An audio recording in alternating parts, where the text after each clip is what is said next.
Hi, welcome to the Totally Magic channel. Another great card trick for you, and I really do think you're going to love this one. Now, if it is your first time that you've stumbled across us, really would appreciate a thumbs up, a like, a share, and also that notification bell and subscription button. If you can just tap that, that'd be great. It'll help us as a small channel. Onto the magic. You'll see in front of me I have one card, Uno, singular, individual playing card, not 52, not 20, not 30, one playing card, and it's there in front of me. I can't change that. I want you to keep an eye on that. We'll come back to that shortly. But the trick evolves around a spectator choosing a random playing card. In our case, a virtual pack of cards, because we don't have a deck of playing cards. You say to a spectator that you're going to get them to choose a random playing card. Now, I don't actually have anyone here to help me, so today we're going to use Alexa. And she's going to choose the card for us. But this is what you would be doing with an audience. This isn't a trick with Alexa. This is just so that I can prove to you that we are getting a random card. So this is how the trick will go. You say to a spectator, imagine in front of your eyes 52 playing cards, a whole deck of cards, spot cards and picture cards. Alexa, spot or picture? Picture.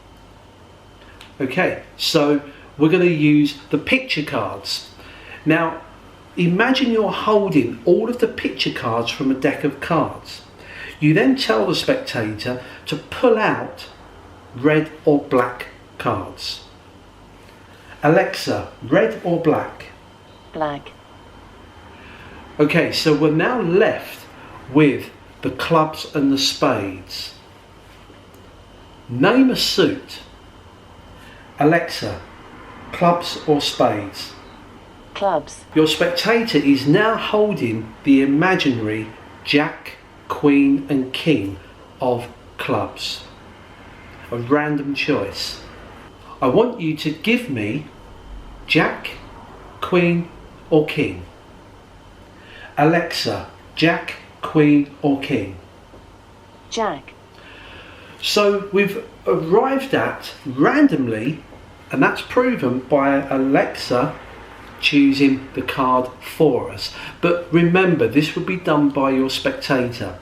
They've arrived at the Jack of clubs. That was an absolute free choice. We couldn't get any more random than that.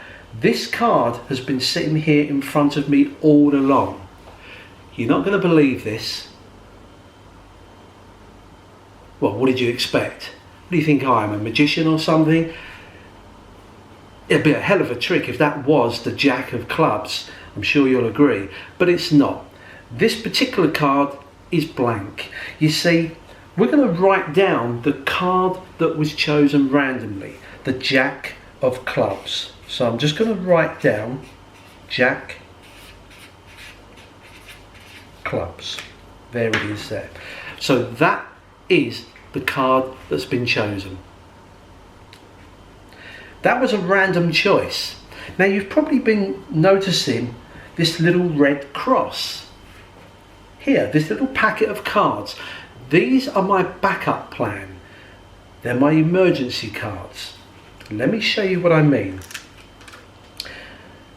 We have some cards here. 1, 2, 3, 4, 5, 6, 7, 8, 9, 10 cards.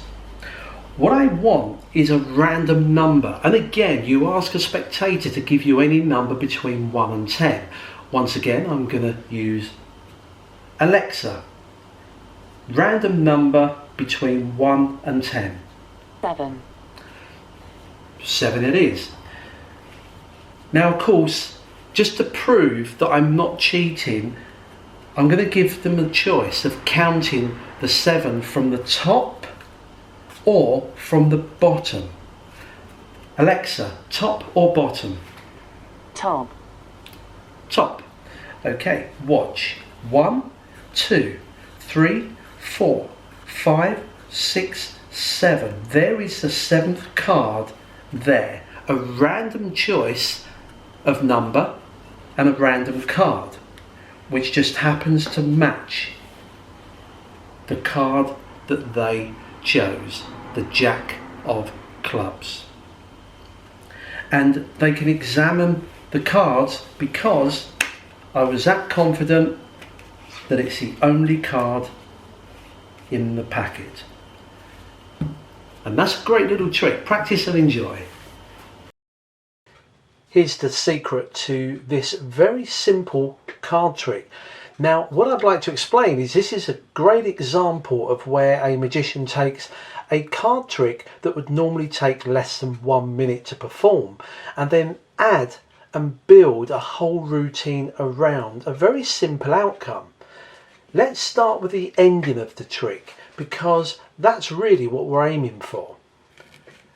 All you need are some blank cards. Now, they don't have to be playing cards, it could just be business cards or something else like that, or just bits of paper cut up.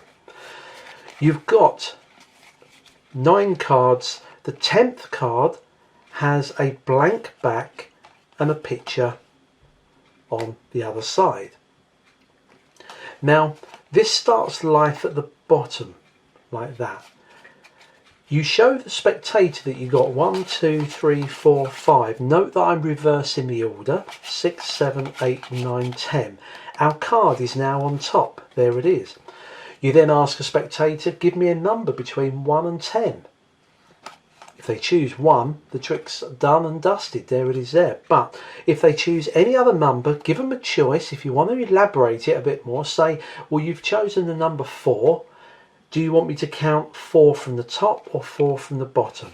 It doesn't really matter because all these cards are blank. You take out the card that they selected and you drop it on top, and then you then perform a double lift.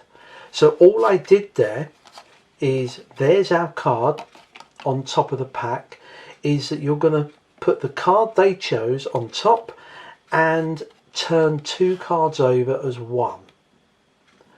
It looks as though the card that they picked at that position has this picture on. Until then you suddenly say, well, it's the only picture there, and they are amazed, how did they manage to find the only picture card in among all these blanks? Force this onto a spectator in any way you want. You might want to take a pack of cards and force the Jack of Clubs onto them, something like that. What I did, I used a classic routine where it's a magician's choice, but virtually. The idea is that you ask people to think of a pack of cards. Now, you're going to ask several questions. Do you want picture or spot cards? Do you want red or black? Do you want clubs, spades, diamonds? Now, the only thing you as a performer have got to remember is never to give them the answer to the question. And what I mean by that is leave it open-ended. So never say to them, I want you to pick spot cards or picture cards and we'll eliminate the one you choose. So never tell them what you intend doing with their choice. That's it. As simple as that. So my first question with our virtual pack was spot or picture cards. So in the routine, you kind of say, look, I've got 52 cards, spot cards and picture cards. And you look at them and say, spot or picture. Now, you haven't told them what you intend to do with the one they name. If they pick spot, you then say, okay, that leaves us with picture. If they choose picture, as they did in the routine, as Alexa did, then we stick with picture. You know what you're trying to get to, this here. So you're always going to be aiming for that. The next question was red or black. And you can use this method of saying, imagine you're holding all those picture cards. I want you to pull out red or black cards. Now again, remember this is an open-ended question. You're not telling them what you're going to do with them. You're just asking them to pull out red or black. Now it doesn't really matter what they pull out. If they pull out red, you say, well, that leaves us with the black cards. If they pull out black, you say, you've chosen the black.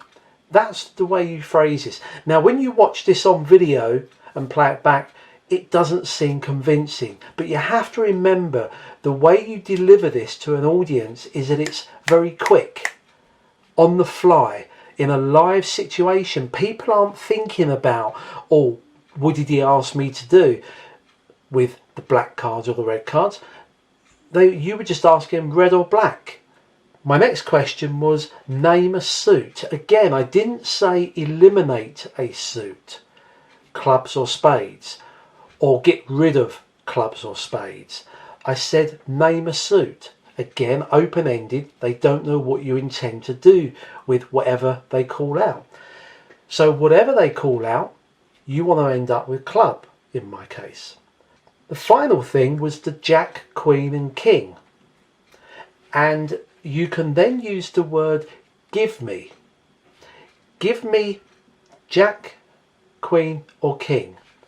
Now, if they said King, then you then ask them and give me another one. Now, if they gave you the Jack, that means that you would have the Jack and the King. In which case, you'll say we get rid of the Queen. I'm now left with two cards, the Jack and the King. Take one of those. Notice that it's open-ended. I said take one of these cards.